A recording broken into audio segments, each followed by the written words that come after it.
ta grâce pour nous guérir. Tu as dit que tu confirmes ta parole par des miracles, des prodiges et toutes sortes de guérisons. Nous voulons être participants de cette faveur aujourd'hui. Alléluia. Nous allons poursuivre dans notre étude biblique sur notre série « La loi, pourquoi et pour qui ?» La loi, pourquoi et pour qui? Nous avons déjà développé assez de choses là-dessus. Si je vais te dire que je vais revenir en arrière, ce sera vraiment compliqué. Mais aujourd'hui, j'ai eu à cœur de partager avec nous, de faire avec nous une comparaison entre la loi et la grâce. Entre la loi et la grâce. Vous allez devoir ouvrir vos Bibles comme on l'a fait, on le fait depuis un moment. Entre la loi et la grâce. Nous n'allons pas lire le verset que je vais donner tout de suite, mais je vais vous donner des informations là-dessus et vous dire maintenant la leçon de l'information. Deutéronome 28. De quoi parle Deutéronome 28? Ça fait référence aux bénédictions, conséquences de l'obéissance des Israélites et aux malédictions, conséquences de la désobéissance des Israélites. Nous avons déjà établi que la loi n'a été donnée qu'à la nation d'Israël. Donc, quand vous lisez entièrement Deutéronome 28, vous allez constater que la partie qui concerne les bénédictions, c'est du 1er verset au 14e verset. Du 1er verset au 14e verset. Donc, sous l'ancienne alliance, la bénédiction de Dieu était conditionnée par l'obéissance à la loi.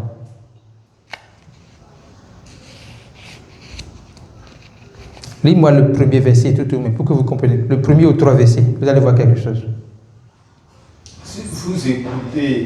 Si vous écoutez attentivement la voix de l'Éternel votre Dieu, et si vous obéissez à tous les commandements que je vous donne aujourd'hui, et si vous les appliquez, alors l'Éternel votre Dieu vous donnera une place prépondérante au-dessus de tous les autres peuples de la terre. Et si vous obéissez à l'Éternel votre Dieu, voici les bénédictions dont Dieu vous comblera. C'est bon. Donc, Dieu, selon ce verset, conditionne sa bénédiction à l'obéissance à la loi. Et si nous voulons aller très loin, on va dire que ce verset a besoin d'interprétation. Parce que nous parlons d'un Dieu qui exerce son amour inconditionnel. Et il n'a pas changé, il est resté constant dans son amour du début jusqu'à la fin. Nous avons vu combien il a exprimé son amour pendant que tout le monde était focus sur la loi. Alors, ce n'est pas que Dieu ait conditionné sa bénédiction à l'obéissance à la loi. Non. Mais la loi étant venue comme baromètre pour jauger les hommes, ce que tu as promis faire face à la loi, si tu ne le fais pas, tu as des conséquences. Ok? Maintenant, lis-moi le verset 15. Donc, le Deutéronome 28 montre combien il y a des conditions pour avoir la bénédiction de la loi. Verset 15. Par contre, oui? Si vous n'obéissez pas à l'Éternel votre Dieu, si vous ne veillez pas à appliquer tous ces commandements et ces lois que je vous transmets moi-même aujourd'hui, voici quelles malédictions fondront sur vous. Alléluia. Donc, on voit en même temps que dans Deutéronome 28, il y a une partie où la bénédiction de Dieu était conditionnée à l'obéissance de la loi. Et si vous n'obéissez pas à la loi, vous êtes également informés des conséquences de cette des malédictions, ok, de cette désobéissance. Alors, qu'est-ce que nous voulons voir aujourd'hui? On veut voir, première chose, quelle partie est consacrée à la bénédiction et quelle partie est consacrée à la malédiction. Lorsque vous lisez Deutéronome 28, vous allez voir que du premier verset au 14e verset, nous avons 14 versets consacrés à la bénédiction. 14 versets consacrés à la bénédiction. Et si vous lisez à partir du verset 15, vous allez voir plus de 54 versets consacrés à la malédiction.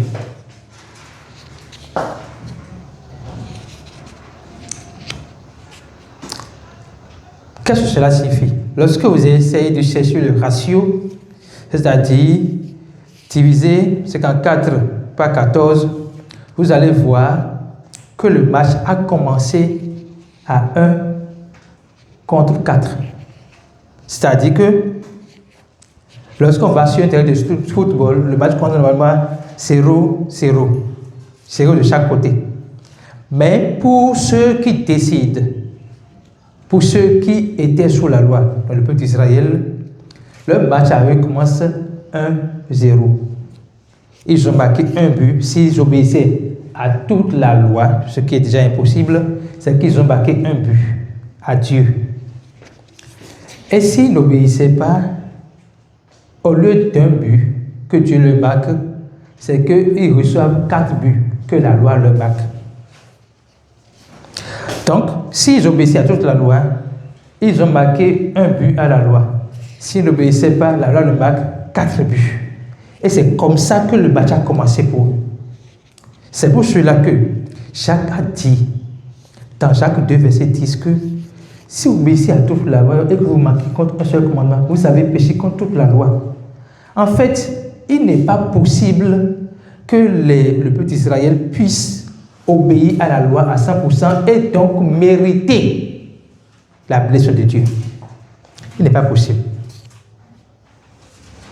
Donc, ce que je veux montrer ici, c'est que même au moment où la loi offre des bénédictions, si on voit les bénédictions que la loi donne par rapport aux malédictions, et qu'on prend le recul pour dire, est-ce que je vais choisir la loi pour m'en sortir? Normalement, on devrait dire non. C'est comme je vous engage dans un match de football où, au commencement, vous avez déjà reçu 4 buts contre 1.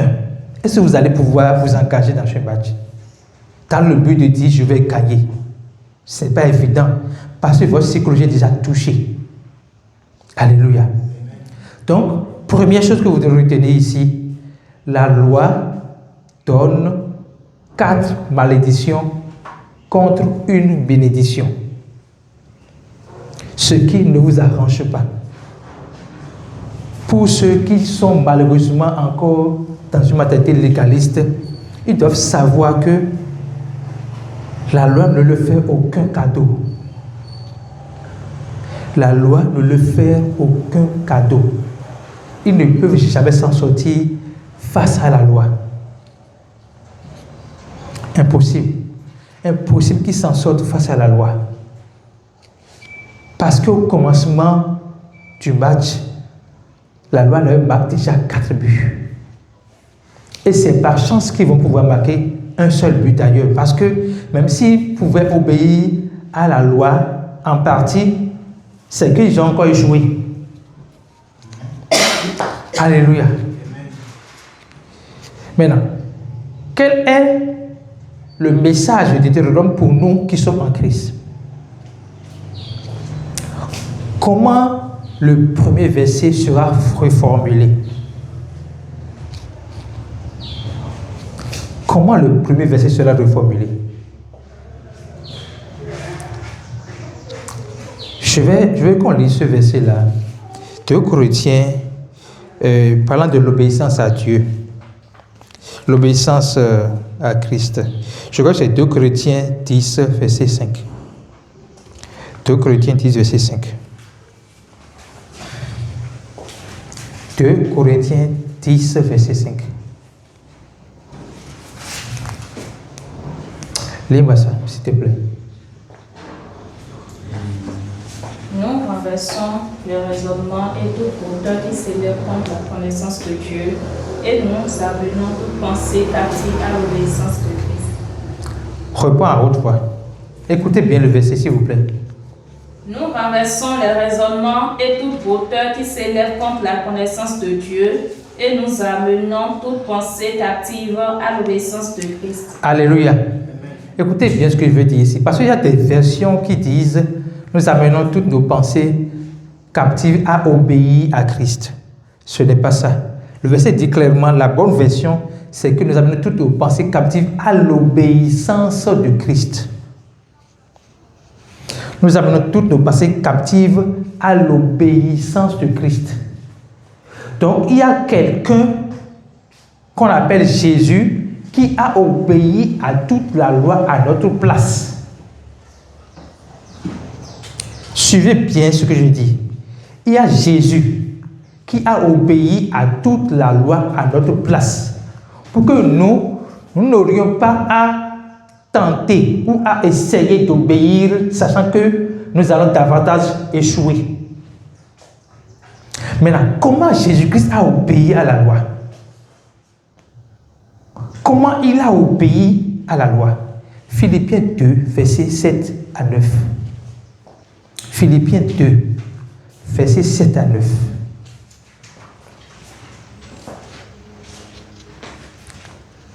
Mais Oui. il s'est dépouillé lui-même. Oui. Et il a pris la condition d'un serviteur en se rendant. Commence par verset 6. Lui qui était de condition divine ne chercha pas à profiter de l'égalité avec Dieu. Mais il s'est dépouillé lui-même et il a pris la condition d'un serviteur en se rendant semblable aux hommes, se trouvant ainsi reconnu à son aspect. Comme un simple homme, il s'abaissa à lui-même en devenant obéissant jusqu'à la mort. Oui, la mort sur la croix. Vous avez vu comment il a obéi? Il a obéi jusqu'à la mort sur la croix. Donc, quand on parle d'obéissance à la loi, nous, c'est être humain. D'abord, je vous ai déjà dit que nous ne sommes pas sous la loi. Nous n'avons jamais été sous la loi. Donc, mon message est beaucoup plus adressé à ceux qui ont toujours la mentalité légaliste, qui se croient être sous la loi ou qui se croient devoir à la loi. Vous savez, personne ne peut obéir à la loi et être qualifié devant la loi. Les Israélites, qui étaient héritiers de cette alliance, ne pouvaient pas obéir à la loi et être en même temps qualifiés par cette loi. Jacques nous a dit clairement que ce n'est pas possible. Maintenant, Jésus-Christ a dit, je ne suis pas venu abolir la loi, mais je suis venu l'accomplir. Comment il l'a accompli? Par son obéissance à la loi. Maintenant, en rendant nos pensées captives à l'obéissance de Christ, qu'est-ce que nous faisons? Nous croyons que par l'obéissance de Christ qui lui a coûté la vie, nous avons déjà obéi à toute la loi. Je reprends. En rendant nos pensées captives à l'obéissance de Christ, ce que cela signifie, c'est que nous croyons que Christ a obéi à la loi à notre place et que cette obéissance lui a coûté la vie. En croyant en cela, nous avions déjà obéi à toute la loi sans pouvoir obéir à la loi. C'est pour cela que quand Christ est venu, il a dit, car Dieu a tant aimé le monde qu'il a donné son Fils unique, afin que quiconque croit en lui ne périsse point, mais ait la vie éternelle. Il n'a pas dit, afin que quiconque obéisse à toute la loi ne périsse point et ait la vie éternelle. Pourquoi? Parce que lui, il a déjà obéi à la loi à notre place pour que nous puissions en jouir gratuitement. Alléluia. Alléluia. Notez cette phrase. Croire en Jésus-Christ, c'est obéir à toute la loi. Croire en Jésus-Christ, c'est obéir à toute la loi.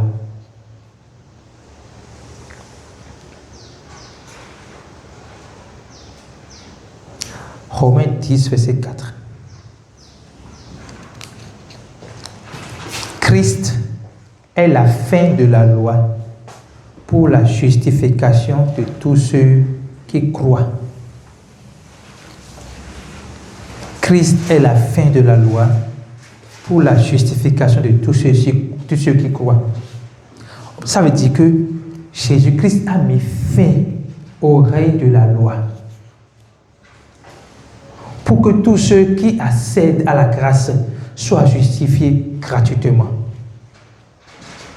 Dans Jean 1, verset 17, il a dit, Jésus même a dit, car la loi a été donnée par Moïse, mais la grâce et la vérité sont venues par Jésus-Christ. Oui, la loi a été donnée par Moïse, mais la grâce et la vérité sont venues par Jésus-Christ. Nous allons maintenant voir la loi, la grâce. Retournons en Deutéronome 28. Nous allons voir que il y a une partie qui comporte les bénédictions. J'ai prévu un document là-dessus qui vous sera envoyé à la fin. Il y a une partie qui contient les bénédictions, une partie qui contient les malédictions. Ça, c'est la loi. Et il y a, dans le tableau de la loi, il y a bénédiction, malédiction. Si tu obéis, bénédiction. Si tu n'obéis pas, malédiction.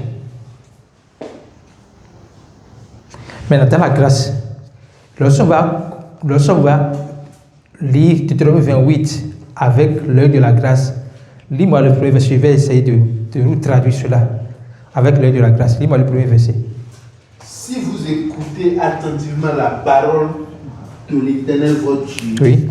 Et si vous obéissez à tous les commandements que je vous donne aujourd'hui, Oui. Et si vous les appliquez, alors l'Éternel, votre Dieu, vous donnera une place prépondérante au-dessus de tous les autres peuples de la terre. C'est bon, attends là. Lis-moi maintenant Chant 5, verset 24.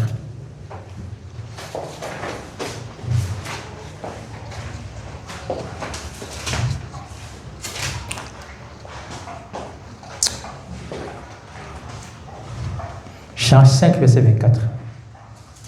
Oui, vraiment, je vous l'assure. Celui qui écoute ce que je vous dis. Écoutez, qu'est-ce qu'il faut écouter là-bas? Et en entraînement, il faut écouter quoi? Ce que Dieu dit, ou bien ce que Dieu dit, c'est obéir à la loi, ou bien qu'est-ce qu'on doit écouter ici? Écoutez bien. Je vous l'assure, celui qui écoute ce que j'ai dit et qui prend sa confiance dans le Père qui m'a envoyé, procède dès à présent la vie éternelle et il ne sera pas condamné et il est déjà passé de la mort à la vie. Donc, écoutez bien ce que je vais vous montrer. Dans Deutéronome, il y a l'écoute qui oriente vers la loi. Et dans la grâce, il y a l'écoute qui oriente vers l'évangile qui nous rachète de la loi.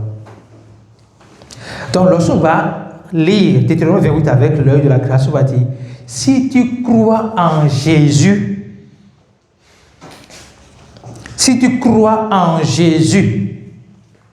voici la bénédiction que tu auras.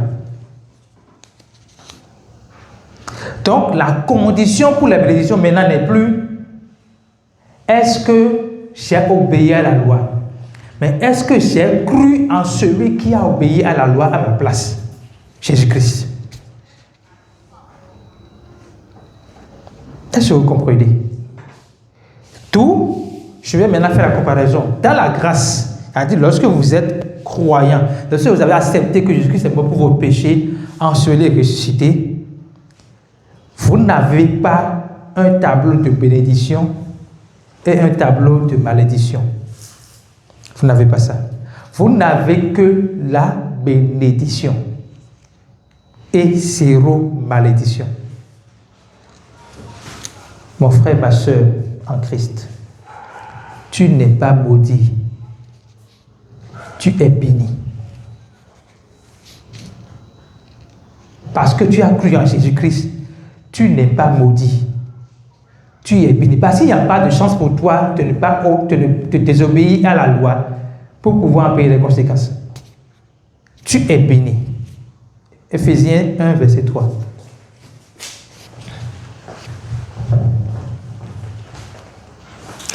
Éphésiens 1, verset 3.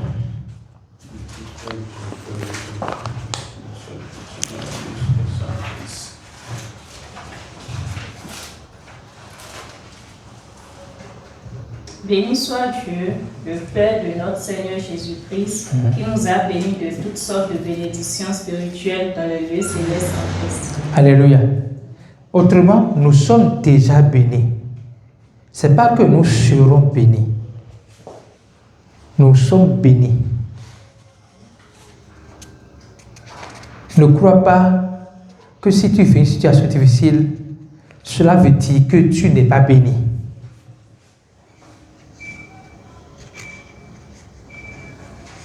Les situations difficiles sont inhérentes à la vie. Parce que tout le monde n'est pas encore en Jésus-Christ. Même si tout le monde est en Jésus-Christ, tout le monde n'a pas encore incarné le caractère de Jésus-Christ. 2. Donc, les situations difficiles sont inhérentes à la vie. Parce que tu vis cette situation-là, ça ne veut pas dire que tu n'es pas béni. Parce que nous confondons la bénédiction de Dieu à la qualité de notre vie. Est-ce que tout est rose ou nous ne passons pas une période difficile? Nous devons être conscients que la bénédiction de Dieu ne dépend pas de nos situations ni circonstances. Dieu nous a bénis et il nous a bénis éternellement. Alléluia. Nous avons dit que Jésus-Christ est venu pour nous s'affranchir de la loi. Pour qu'il nous affranchisse de la loi, il faut qu'il soit né sous la loi. Galates 4, versets 4 et 5.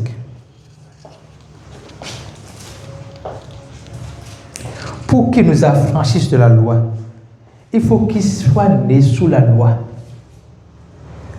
Et il n'est pas né sous la loi pour être soumis à la loi.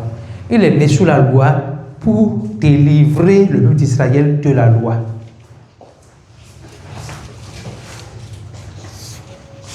Galates 4, versets 4 et 5. Mais, oui.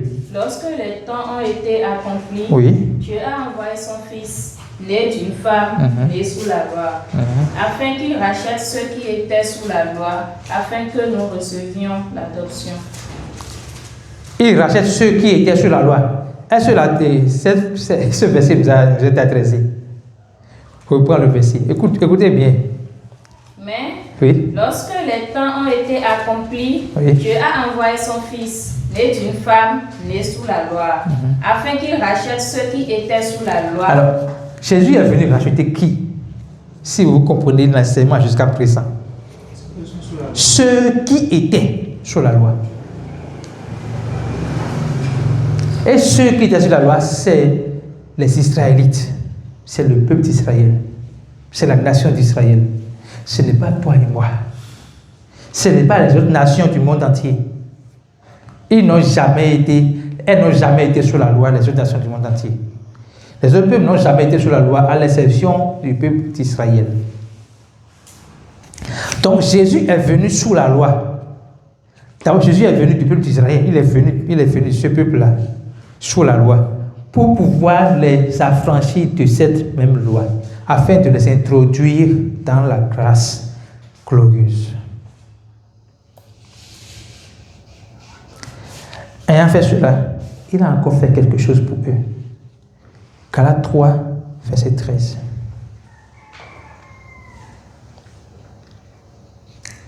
Christ nous a rachetés de la malédiction de la loi, étant devenu malédiction pour nous, car il est écrit, maudit est quiconque est pendu au bois.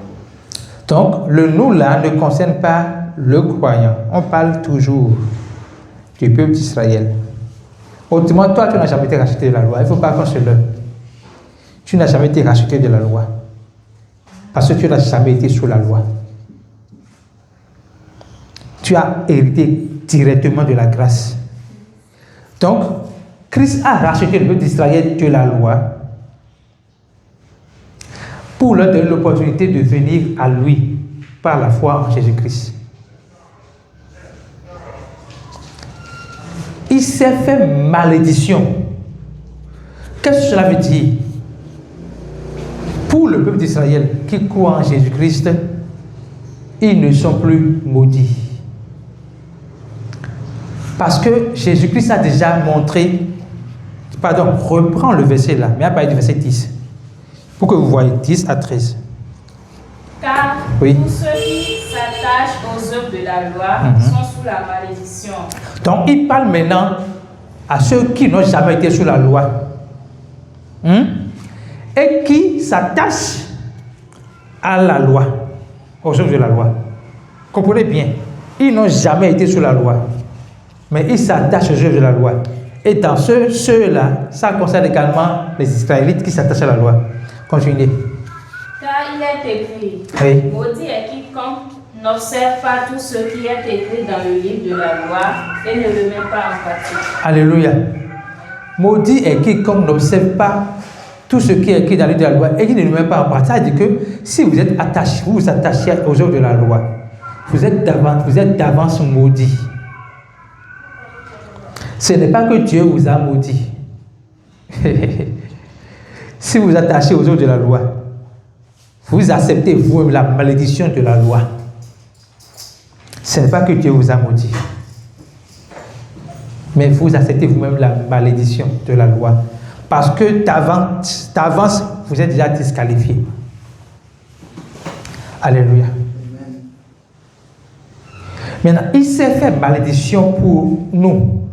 Nous, dans le nom là, il y a le peuple d'Israël, mais il y a également les peuples qui n'ont jamais été sous la loi, mais qui s'attachent aux œuvres de la loi. Donc, qu'est-ce que nous attendons encore pour dire? Je ne peux pas mériter la bénédiction de Dieu par les œuvres de la loi. Je dois juste accepter la grâce de Dieu dans ma vie.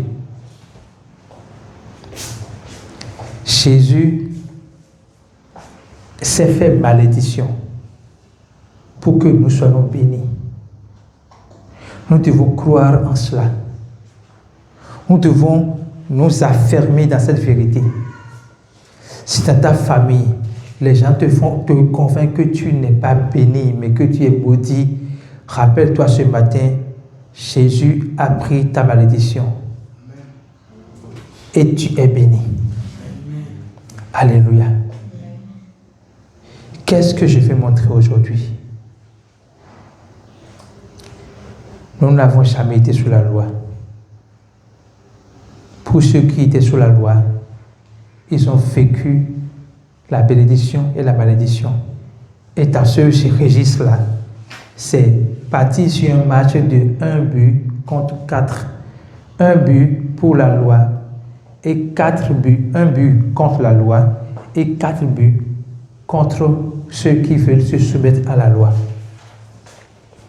Montrant ainsi que c'est impossible pour l'être humain qui veut s'attacher à la loi de pouvoir répondre aux standards de la loi, de défier la loi.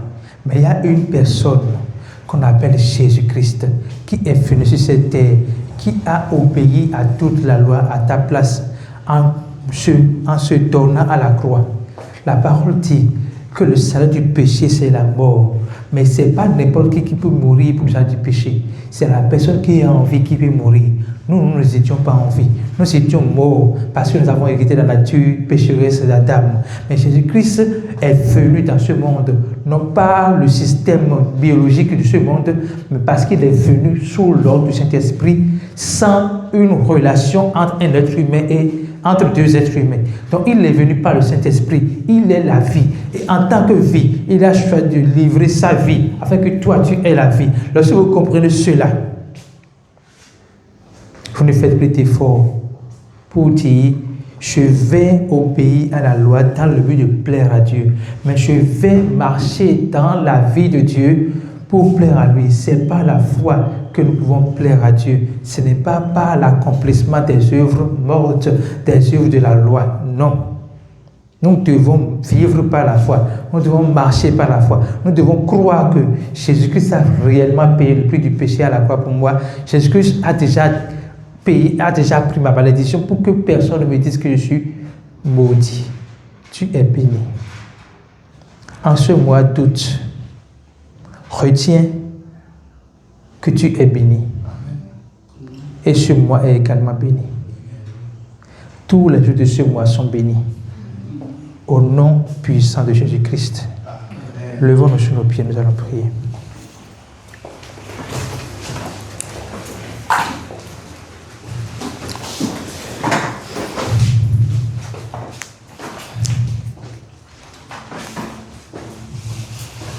Je veux que tu élèves ta voix pour apprécier le Seigneur, pour le message qu'il t'a donné ce matin.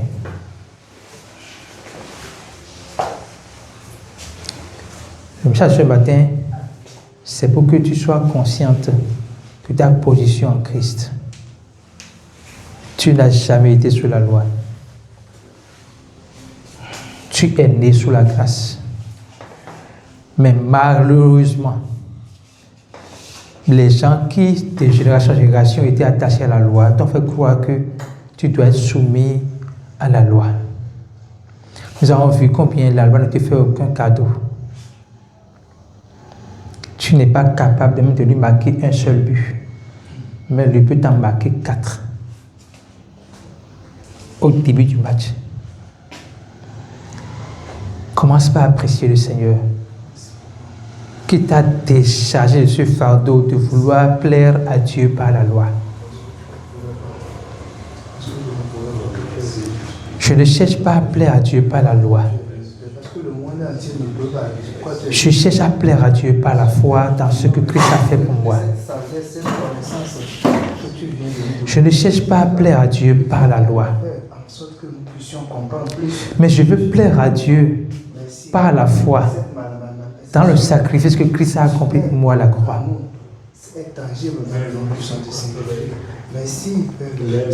Père, donne-moi la grâce. Accorde-moi cette faveur. Accorde-moi cette faveur.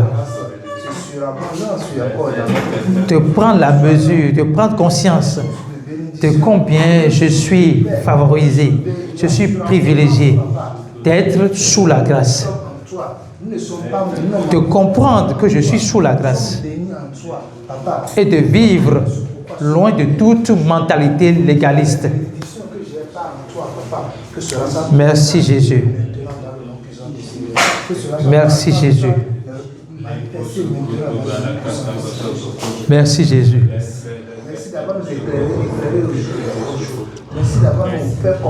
C'est au nom puissant de Jésus que nous avons prié.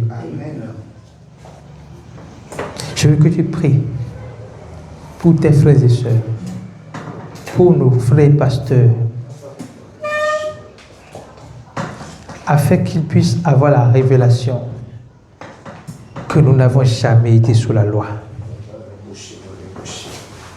La prière est beaucoup plus adressée à ceux qui croient foncièrement, qui sont encore sous la loi, et à ceux qui font mélange entre la loi et la grâce. Un peu de loi quand même, un peu de grâce quand même. Nous prions afin qu'ils aient une révélation claire et précise de ce que ils n'ont jamais été sous la loi. Et de leur responsabilité de prêcher la grâce. Parce que Dieu nous a établis ministres de la nouvelle alliance. Pas du ministre de la nouvelle alliance et de l'ancienne alliance, non. Il nous a établis ministres de la nouvelle alliance. Non de la lettre qui tue, mais de l'esprit qui vivifie.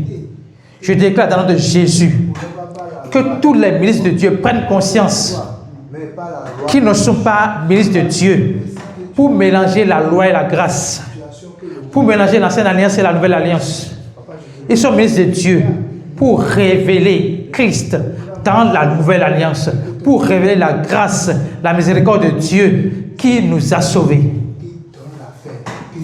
Merci Jésus. Merci parce que notre prière est déjà exaucée. Merci Jésus parce qu'à l'instant où nous prions, tu touches déjà les cœurs. Tu touches déjà les cœurs. Tu touches déjà les cœurs. Tu organises déjà des programmes. Tu planifies déjà des programmes pour que ce message soit entendu. Au nom puissant de Jésus-Christ. Père, disons merci. Merci parce que nous croyons que tu as déjà exaucé nos prières. Merci parce que nous sommes convaincus que nous sommes sous la grâce. Merci parce que tu nous as délivrés de toute mentalité légaliste.